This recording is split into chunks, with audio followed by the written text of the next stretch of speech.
আজ কথা বলব ফোনে ব্লু লাইট নিয়ে। ফোন, কম্পিউটার বা যেকোনো ডিভাইসের ব্লু লাইট তো সম্পূর্ণ একেবারে মুছে ফেলা সম্ভব নয়। তো এর যে ক্ষতিকর প্রভাবটি রয়েছে, সেই ক্ষতিকর প্রভাব থেকে কিভাবে বাঁচা যায় সে বিষয় নিয়ে আজকে কথা বলব। প্রথমেই যেটি করতে হবে সেটা হচ্ছে ব্লু লাইট ফিল্টার ব্যবহার করুন। ব্লু লাইট ফিল্টার অত্যন্ত কার্যকর একটি উপায়। স্মার্টফোন বা ল্যাপটপে ব্লু লাইট ফিল্টার অপশন চালু করুন এবং বিশেষ ব্লু লাইট ব্লকিং গ্লাস ব্যবহার করতে পারেন। ২.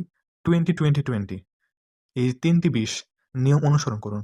প্রতি ২০ মিনিট পরপর স্ক্রিন থেকে চোখ সরিয়ে ২০ সেকেন্ডের জন্য ২০ ফুট দূরের কোনো কিছু অনুসরণ করুন। ৩. স্ক্রিনের উজ্জ্বলতা নিয়ন্ত্রণ করুন। স্ক্রিনের উজ্জ্বলতা বা ব্রাইটনেস চোখের জন্য আরামদায়ক মাত্রায় সেট করুন এবং স্বাভাবিক আলোতে স্ক্রিন ব্যবহার করুন। ৪. ঘুমের আগে ফোন ব্যবহার এড়িয়ে চলুন। ঘুমের অন্তত ১ থেকে ২ ঘন্টা আগে স্ক্রিন ব্যবহার বন্ধ করুন। ৫. চোখের ব্যায়াম করুন। স্ক্রিনে দীর্ঘ সময় কাজ করলে মাঝে মাঝে চোখ ঘোরানো এবং পলক ফেলার অভ্যাস করুন। এটি অত্যন্ত কার্যকর উপায় ব্লু লাইট থেকে বাঁচার জন্য। ৬. স্ক্রিন টাইম সীমিত করুন। অপ্রয়োজনীয় সময় ফোন বা অন্যান্য ডিভাইসে কাটানোর পরিমাণ কমিয়ে দিন।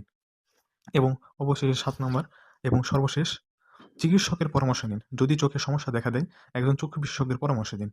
এই অভ্যাসগুলো মেনে চললে ফোনের ব্লু লাইটের ক্ষতিকর প্রভাব থেকে চোখ ও শরীরকে সুস্থ রাখা সম্ভব। ধন্যবাদ।